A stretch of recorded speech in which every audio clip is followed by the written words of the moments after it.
everybody, it's me, Tito Puente Jr., and you're watching the Best of Atlanta Concerts TV. Wepa!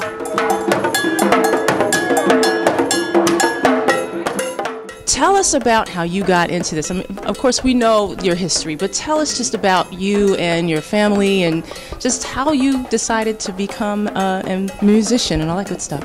Well, of course, my late father being Tito Puente, Rey Timbal. I'm not the prince, but he is the king. And it was just growing up in New York City and being just surrounded by musicians and creative people all the time inspired me to become a musician. Of course, my father being the greatest influence in my life. And I wasn't really into Latin music when I first started Latin music. I was doing hip hop and rock music. I played in a heavy metal band, go figure. And my father kind of honed me into going more towards the percussion and the trap kit. And that's my first love, is the trap kit. And then I moved over to the percussion in my teenage years, and then I went on the road with him, and I started just experiencing the clave, if you will. That's what they call it. That's our metronome in Latin music.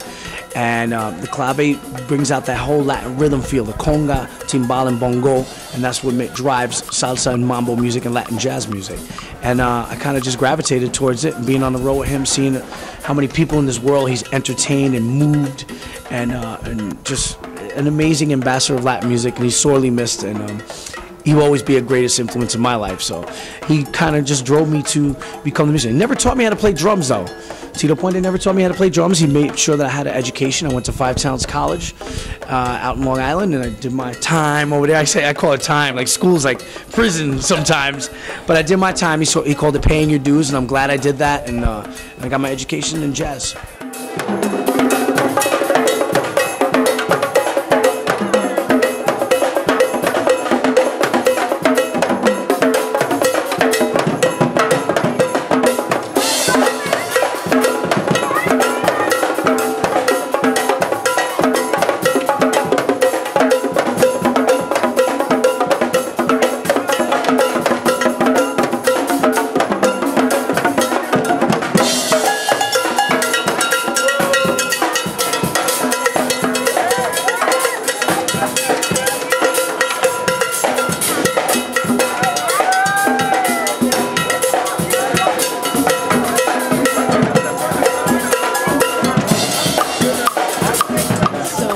Are some of your favorite artists out there that you've worked with or that you want to work with? Woo, there's so many. Oh, wow.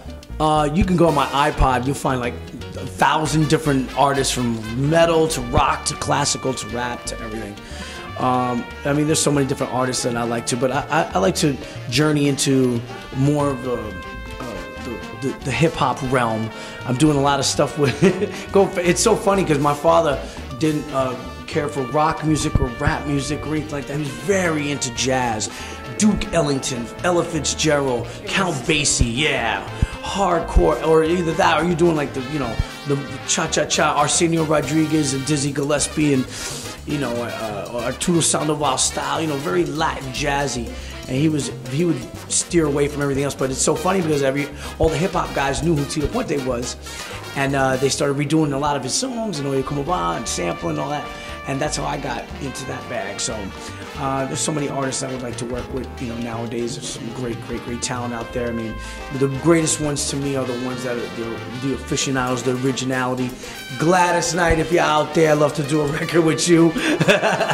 The great Gladys Knight. I mean, she's Atlanta's own, and there's some great artists. Right now, Tony Bennett, is doing a Latin record, so that'll be something kind of new for me. And just artists that you would never think that Latin music would work with, the ones I want to get with.